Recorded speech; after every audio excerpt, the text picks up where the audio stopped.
that Shaykh al-Fawzan mentioned. So I'll read through it and translate and explain. So he says, وَإِذَا فَقَدَ الْعَبْدُ الطُّمْأَنِينَ وَالْأُنْسِ بِاللَّهِ فَإِنَّهُ لَمْ يُحَقِّقْ لَا إِلَهَ إِلَّا اللَّهِ. So as a consequence of all of this discussion, when a servant, he loses being tranquil with Allah and having this friendship with Allah, right? Because this is what you are supposed to achieve, right? By being in servitude to Allah, because the love of Allah is more than any other love. So therefore you are now in servitude to Allah. That servitude now brings you, it should bring you, if Allah is the one whom you're seeking, right? It should bring you this serenity and tranquility and friendship, right? If this is lost, if you don't find it, if you don't have it, and if you aren't tranquil and at ease and at peace and calm in your life, right, and you're free from all of those like anxieties and things like that, if you're not tranquil, then you haven't really actualized the reality of La ilaha illallah, right? And in fact here, also, like, sometimes you often come across people with, like, this question always comes up about mental health issues, mental health problems, anxiety, stress, whatever. And a lot of the time people ask, how can we treat this? What is the medication? What is the nutrition? What is the this? What is the that? Can we go to this? Can we go to a non-Muslim, what you call it, consultant, or there's a, is it consultant, or there's a counselor, things like that. And ultimately, all of these things always return back to, obviously it comes down to weakness in Iman, first and foremost, a weakness in Iman in Allah, His angels, His books, His messengers, al-Qada wal-Qadar, understanding al-Qada wal-Qadar as well, particularly, and the last day.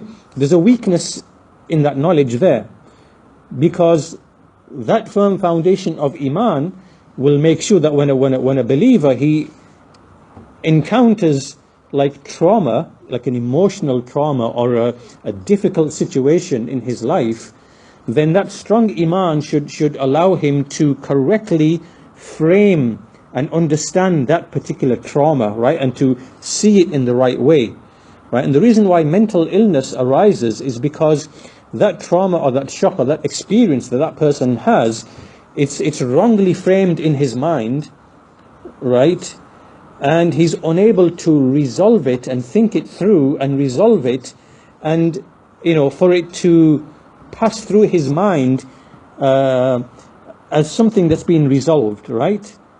And so therefore it sticks and lodges in his mind, and he can't get out of it or get over it, and so it stays in his mind. That trauma is there, and then all the other things start following on from it as well, right? So you keep thinking about it, and then the waswasa can come in, the whispering from the shayateen, and it becomes lodged in your mind, and you can't really process it and get it out of your system, right? So a lot of these things, like when you don't have al-tum'anina, al-raha, al-surur, al-ladha, like these are like pleasure and serenity and calmness and tranquility, and you're content with life, and you're able to deal with things that come your way. It's because there's multiple reasons. I mean, what I've mentioned here is just like the foundation of it all, which is a weakness in the pillars of Iman and the details of those pillars. Because obviously we know that everybody knows, belief in Allah, angels, books, messengers, al-Qada wal-Qadr, and the last day. Everybody has this knowledge, but it's because of a lack of the details, right? The specific details in all these things and how they affect a person in his personality, in his outlook. All of these have an effect upon you, right? Yawmul Qiyamah, there's going to be absolute justice. So if somebody has wronged you in this life, well, you trust in Allah, justice will be done. Right? You don't need to become angry and upset and caught up in something. That gives you certainty that justice will be done, and the criminal or whoever it is will be brought to justice. Right? So there's no right. So each of these pillars of Iman, Allah, the books, the messengers, the angels, and especially al-Qada wal-Qadar, right? Understanding al-qada wal-qadar.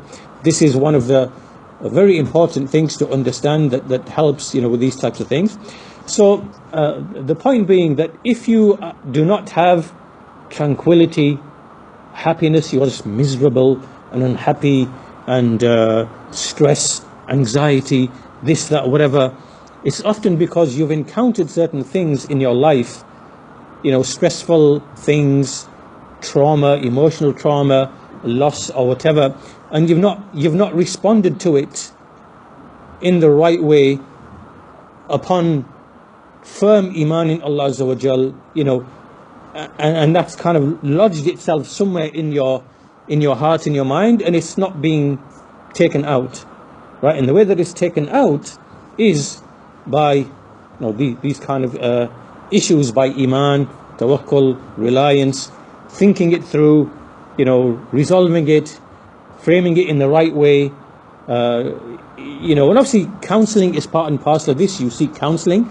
from a Muslim, from a person of Tawheed, Sunnah Muslim, not from, because when you go to non-Muslim counselors, it's just purely materialistic, it's just, there's no, I'm not saying that it can't be of benefit, but it's lacking the essence of the solution or the cure. So when the servant doesn't have at-tum'anina wal-uns billah, فَإِنَّهُ لَمْ يُحَقِّقْ لَا إِلَهَ إِلَّا اللَّهِ.